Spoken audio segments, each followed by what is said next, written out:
एक गांव में एक लड़का रहता था जिसका नाम अर्जुन था। वह अपनी जिंदगी से बेहद नाराज था। उसकी उम्र कोई 25 साल की होगी, मगर अब तक उसने जो भी काम हाथ में लिया था, हर बार उसे नुकसान ही उठाना पड़ा था। कभी खेती में नुकसान होता तो कभी व्यापार में। अर्जुन की मेहनत पर कोई संदेह नहीं कर सकता था, लेकिन किस्मत जैसे उसकी मेहनत का साथ देने से इनकार कर चुकी थी।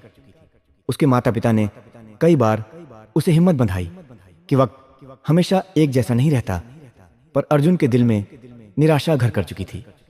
एक दिन उसकी मुलाकात गांव के एक बुजुर्ग साधु से हुई, जो लोगों की परेशानियों को दूर करने के लिए मशहूर थे।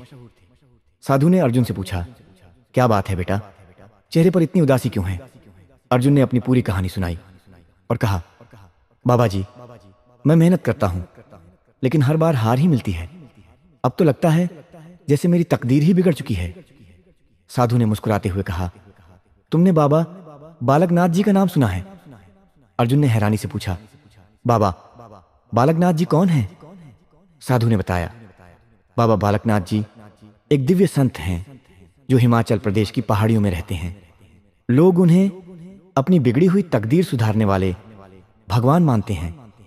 जो भी सच्चे दिल से उनकी शरण में जाता है, उसकी सारी परेशानियां दूर हो जाती हैं। तुम भी उनके दर्शन करने जाओ। अर्जुन को साधु की बात पर यकीन तो नहीं हुआ, लेकिन उसकी स्थिति ऐसी थी कि वह किसी भी उम्मीद का सहारा लेना चाहता था। अगले ही दिन उसने हिमाचल प्रदेश के लिए यात्रा शुरू कर दी। अर्जुन ने साधु बाबा की बात मन में बसा ली थी। उसकी आंखों में उम्मीद की किरण जाग चुकी थी और उसने तुरंत ही बाबा बालकनाथ जी के दर्शन के लिए जाने का निश्चय किया। रास्ता लंबा और कठिन था, लेकिन अर्जुन ने अपने मन में ठान लिया था कि चाहे जितनी भी मुश्किलें आएं, वह पीछे नहीं हटेगा। पहाड़ी रास्तों की चुनौतियां, हिमाचल प्रदेश की ऊंची नीची पहाड़ियों और घुमावदार रास्तों पर चलते हुए अर्जुन को कई कठिनाइयों का सामना करना पड़ा।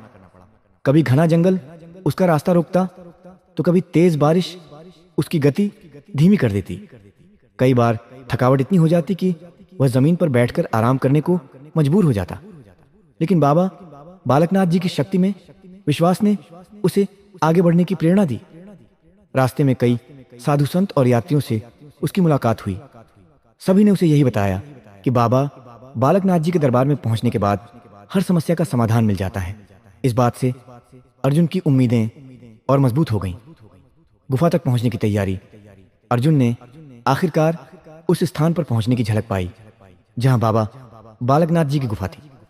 गुफा के आसपास का वातावरण आध्यात्मिक ऊर्जा से भरपूर था। श्रद्धालु फूल और प्रसाद लेकर कतार में खड़े थे। वातावरण में जय बाबा बालकनाथ जी के जयकारे गूंज रहे थे। वहां के एक पुजारी ने अर्जुन से कहा, बेटा, यह स्थान कोई साधारण जगह नहीं है। यहाँ केवल वही लोग आते हैं जिनकी पुकार बाबा जी ने सुनी हो। तुम्हारा यहाँ आना यह दर्शाता है कि तुम्हारे जीवन का कठिन समय समाप्त होने वाला है। बाबा बालक नाथ जी का आशीर्वाद। अर्जुन श्रद्धा और भक्ति के साथ गुफा के अंदर गया। वहां का वातावरण शांतिपूर्ण और पवित्र था। उसने अपनी आंखें बंद करके मन ही मन बाबा बालकनाथ जी से प्रार्थना की, हे बाबा जी, मैं जीवन में हार कर आपके पास आया हूं। मेरी बिगड़ी हुई तकदीर को सुधार दीजिए। अचानक अर्जुन के मन में एक अद्भुत शांति का अनुभव हुआ। ऐसा लगा मानो कोई दिव्य शक्ति उसके जीवन का भार हल्का कर रही हो। गुफा के पुजारी ने उसे आशीर्वाद देते हुए कहा, बाबा जी ने तुम्हारी प्रार्थना सुन ली है। अपने मन में विश्वास बनाए रखो और धैर्य से काम लो।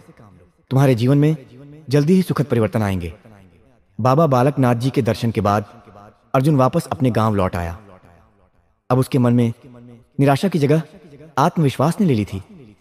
उसने अपने छोटे से खेत में नई फसल लगाने का निर्णय लिया। इस बार प्रकृति ने भी उसका साथ दिया और उसकी फसल अच्छी हुई। व्यापार में भी उसे सफलता मिलने लगी।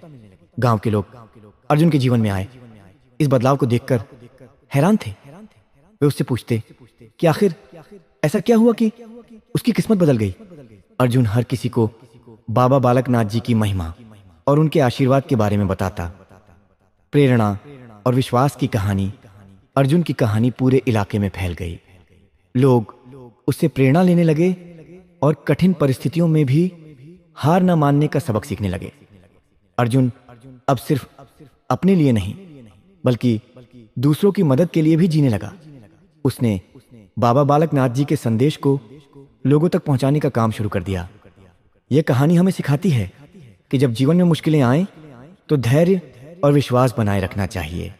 बाबा बालकनाथ जी की महिमा यह दर्शाती है कि सच्चे दिल से की गई प्रार्थना कभी व्यर्थ नहीं जाती।